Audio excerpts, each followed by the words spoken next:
Um, Little plug, split lip press. I put them on all your seats, but there's also more flyers. If you are a poet or even a fiction writer or a cross-genre writer, you should apply to their Chapbook prize because it's awesome. And they give you a book. Nice. So I'm going to read a little bit from the Chapbook, and then I'm going to break out some new poems that I've never read before. So we'll see how that goes. I'll read a couple of really old poems too, just to help myself. Carpenter. Sometimes I worry about resilience, the bodies, or even just the hands. Yours, which press wood between heavy palms, are coarser than the firmest working man's. Do they make hands strong enough to bear the weight of human nature, of the hours in the longest day? And if your lungs are so laden with sawdust that each exhale smells of cedar and echoes its breaking and mending, what are your hands made of then, that they can keep the weighted body coming home day after day, the snap of a trunk still fixed to your breath, the same crack and fracture hidden in your sturdy fingers, that faint resilience you are so sure of, until I lean on your shoulder and it breaks, an ageless tree left armless by a summer swallow's soft landing. Sacrifice.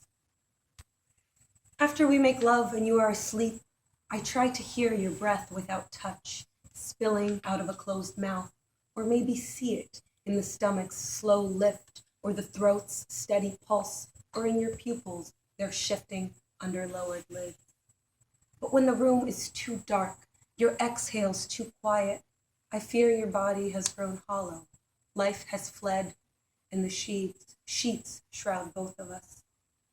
I press the dip between your collarbone and neck, that suprasternal notch where skin is thinnest, where I can almost feel your heart and lungs follow their measured rising.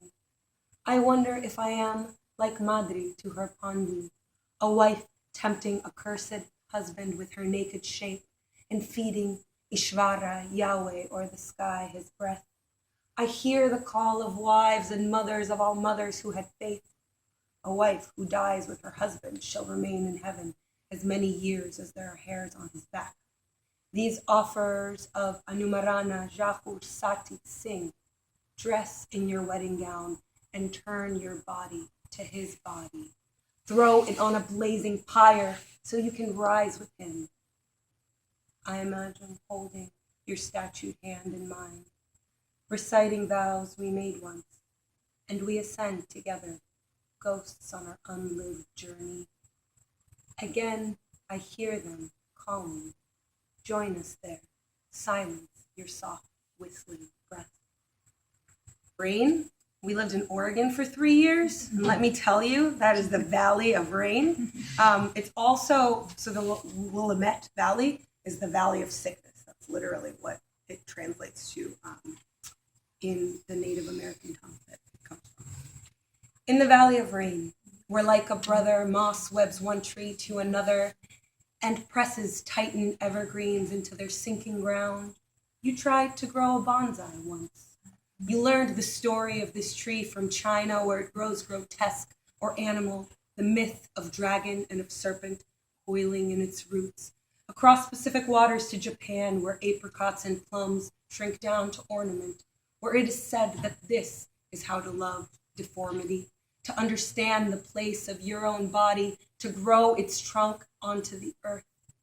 You chose a rhododendron, its small white petals yet brimming with cerise, at once soft and clean.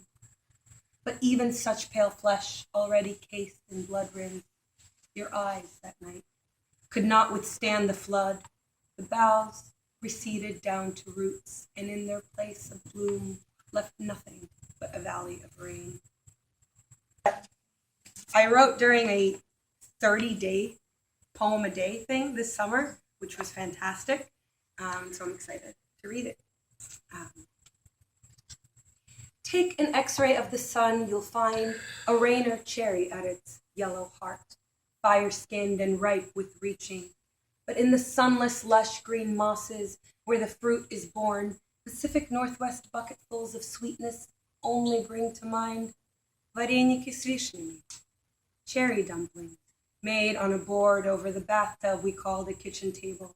I watched my mama work flour deep into the dough, her nails a darker red than chernokorka, black rind, sour cherries that only grow out of Ukrainian soil and taste, or tasted once, like the inside of sunlight, or its saccharine glow fighting to get out. Since we're on Oregon, I'm just going to keep, this one's called The End of Daylight Savings. 3 flannels, 2 pairs of jeans, no time for boxers. They aren't essential, you explain. Before leaving for Waldo Lake, alcohol and sleeplessness on your breath. Shut up! Your words shaking our bed. I've lost myself here, lingers, while I stay awake, trying to learn how darkness feels without your body, how you arrived at this desire. Maybe I just need to find it again, nature or God. I imagine you're hiking from Shadow Bay to Inlet Point, the sooner sun behind you. What will you make of its slow rise? You'll call its white a hollow drum and watch its head disperse in waters unprepared for morning, a waking tide ebbing wet leaves that work their way between your torn soles and feet, while here our dog is snoring, warming mine. And I returned to you last night, though you've forgotten how you lifted up your arm as though to strike, or maybe that was prayer, a call for light, the way your aging father lifted up both hands before he dove face forward to be baptized. You're undressing now, in my mind, or wherever you have wandered, down to a self that isn't yours, submerging in ignited water, trying to name the wilderness alone. Call it the lost hour, the unlearned home, a slow rising God you can hold outside the body. Since my poems are super uplifting, I'll read one that tries to be uplifting. And there's many of us here that are in the Complet, program. There's a lot of theory in that first year. So if you can manage to get out of Complet and not write a poem, if you're a poet, about a theoretician, you've succeeded, because I already have one about Freud that I'm not reading. But this one's, about Kant, because we all want to write about Kant. It's called Critique on Pinot Noir. Yeah, delicious. Kant said, taste, good taste, depends on agreement. And if that's really true, I don't know beauty. But when my mouth is full of wine, a red only I can know is cherry-singed glow left after black has burned, turned back out of Willamette Valley, grapes drowned in unrelenting Oregon rain. Then my tongue longs for a sharp, aged, toothsome cheese and knows it's right to want.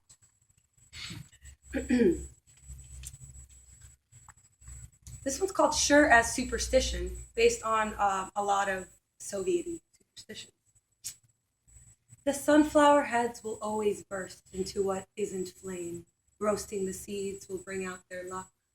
Raised to believe in this verity of superstition, I'm never startled that yellow petals bring parting, that all flowers die, and so don't belong lying above the dead as crumbling reminders, that a body turns brittle and fades under the pressure of soil and roots and shoes. If you pee in a man's soup, grandmother said, he's sure to fall in love with you and never leave. Best use steaming borscht so he eats it up red and rich and burning. And I imagine my father at her kitchen table, a xanthus bouquet of gladiolas. White ones would be my mother's wedding flowers.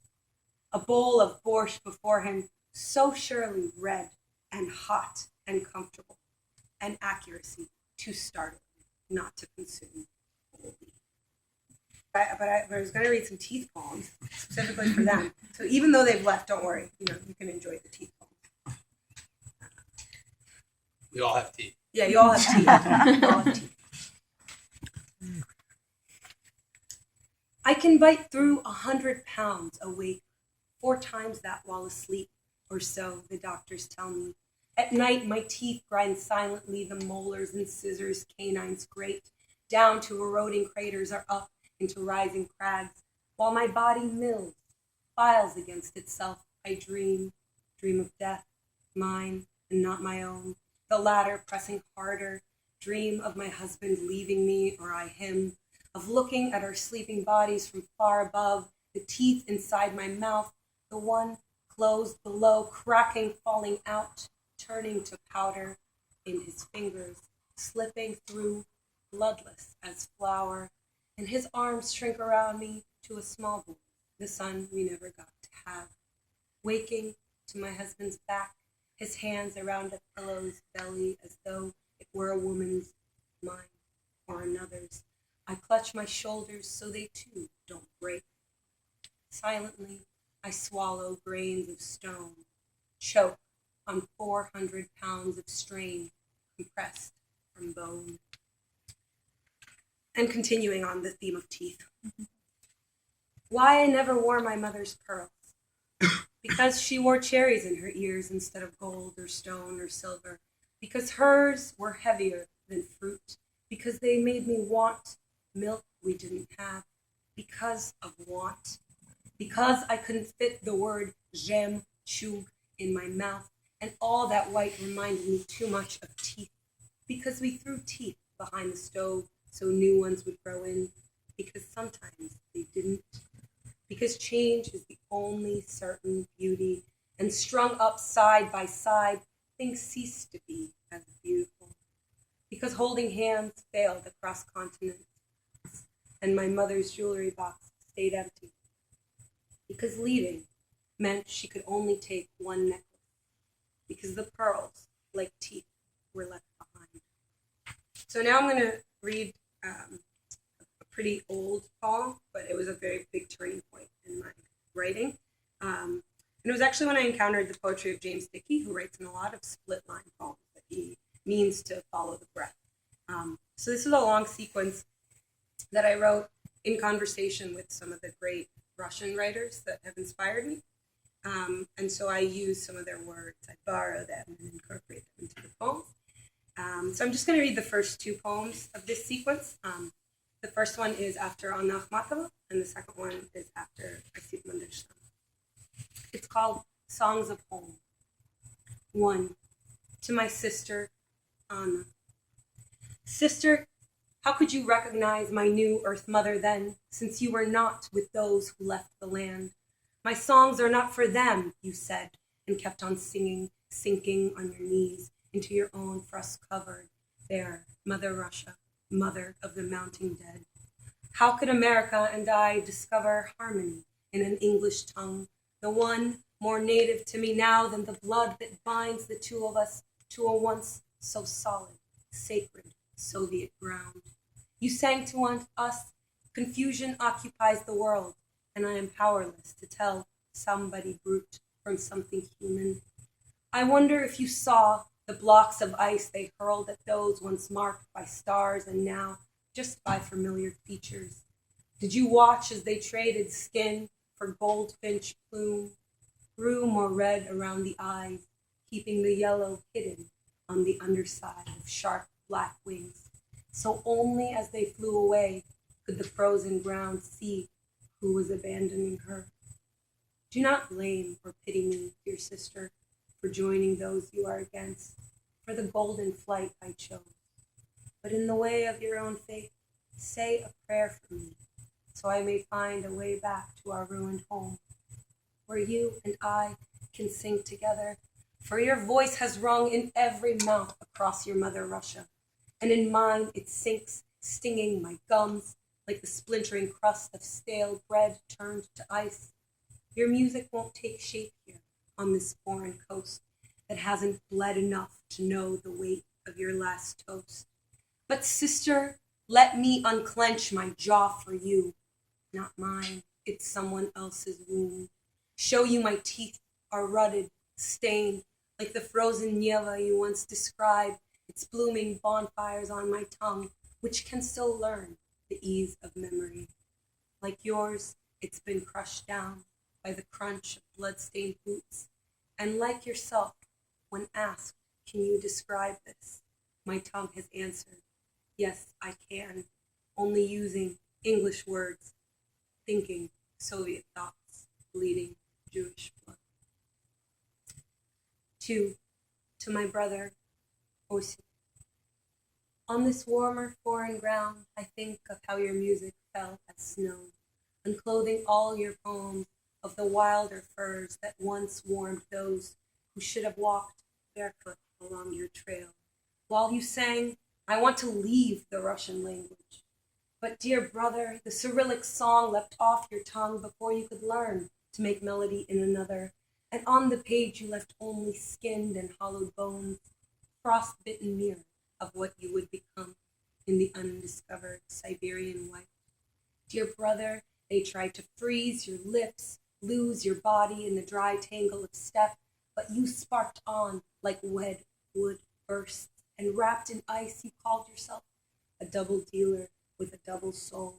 So even when they turned you cold, one part of you would rise and one would sink, each of your spirit tongues incanting worlds of words that squeeze this earth between my time and yours, weld 2 centuries' spinal cords in one.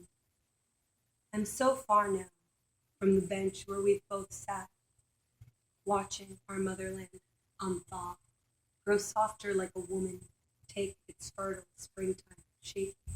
Purple flecks of lilac glint off the frosting waters, and snowdrops carve their way through the unsealing ground, their blue-white bell blossoms ringing. Here on the American plains, I try to hear our histories rise, but there is only your soft echo, starving, brother, like an apple tree lagged against winter, being senselessly, tenderly drawn to another, bearing generations of the same sharp stars, piercing yellow through our glaciered skin. And the next 2 poems I'm going to read are pretty recent, and they have to do with stuff going on in Ukraine, because I kind of have to write about it. So this one's called For the Journalists Who Write About Ukraine, and it's after an article in the New York Times called Russian Troops Mass at Border with Ukraine. Only use familiar turns of phrase, the crisis between the Kremlin and the West. Use quantitative words, excessive, full-scale, massive, mass, and urgency, that like a dog or horse you'll tame. Use metaphors of temperature, erupting, heat, a flashpoint, simple hots like oil or flame. To echo a named winter, a cold that never ended. Build potential gravity like an asteroid's pull towards what will burn it down to dust, the threat of a deep rupture, impervious to anger and to breach. The Chernozem split wide and wild and reaching, and then discuss the territorial integrity of this. Interrogate and pin its body, logical, male, rushing nation, or hysteria-filled, Ukraine, female border. Pin, restrain it, immutable, then strip it down. To claim you understand the workings of this land, the place where river bones meet whole soil skin. Call it catastrophe for Ukraine and pretend omission lacks intent. The article not present in The Slavic will go unnoticed, but when it rises, as all silence must, and cracks the Dnieper River's edge, its howl will wedge between the blend of air and water, a heap of fur and frozen blood bones resurfacing like a litter of kittens drowned last summer. And one more Ukrainian. What's left of my city, or better yet, admit that it was never mine or yours or theirs or anyone's, yet tanks enter Crimea, flags go up, bodies down to knees, but this is not the city I was born to, nor its country, where the river twines lilac-rimmed and twins Dnieper and Dnipro, where I used to follow the crunch of chestnuts underfoot, but now they've all been crushed by tanks entering Crimea, and the nation of my birth does not exist, if nation ever did. What binds us then, if not a kind of language, a Slavic or slave root, the cry for Krim, a crime, the reach for what came on too easily as childhood speech? What binds us then, if not the body echoing its own familiar form? What binds us isn't history while tanks enter Crimea, and this memory is shaped by news translated into structured foreign words I've made my own, incomprehensible over what kept unspoken. Those tanks entering Crimea, and a poet, bourgeois wasp without the sting, dedicates a piece to the Ukraine, not knowing its origin in Ukraine, meaning outskirt, border, edge, na который, on which you stand, but never in, never v Ukraine, always na, and still I write in English with only a Russian tongue of na, a blood song ringing as Russia exacts surrender and tanks enter Crimea, where my grandparents spent summers watching the sun set Soviet on the Black Sea, telling my mother fairy tales of fish whose every golden scale could grant a wish or turn into a body, child who breathes beneath the waves, without language, country, city, space but water, no home save one where tanks become stray dogs that never learn to swim. And we know nothing of Crimea, and I know even less of what is left. Just a couple more. So this one is about the word svet, which means light, and it also uses the word Żyd, which is like a derogatory term for Jew in Russian. It must have been the season of the midnight sun, the Ides of July, those 50 years ago, when my grandmother split wide, unbroken, unnamed light pouring out of her, a river onto a river. Svet, luminescence, shine. The child took a while to cry. Sveta, pure, blessed, divine. The girl had a weak spine and bowing legs and hardly any hair, and left too little of herself inside. Call her Svetlana. Call her by way of ignited sky and fairy tale and yellow luster in the morning. No, her name was cast out of orthodox holy water under the glow of a golden cross. Recast her chosen and Żyd, and watch her suffer the way all light must, knowing it is the light. Just a couple from the chapbook. So I'm going to read the poem. Assistant, nice. I'm going to read the poem from where the title comes from. And it's about the catastrophic disaster Chernobyl, which happened in 1986. And it's still, to this day, the largest nuclear catastrophe that's ever happened. Nuclear power plant catastrophe.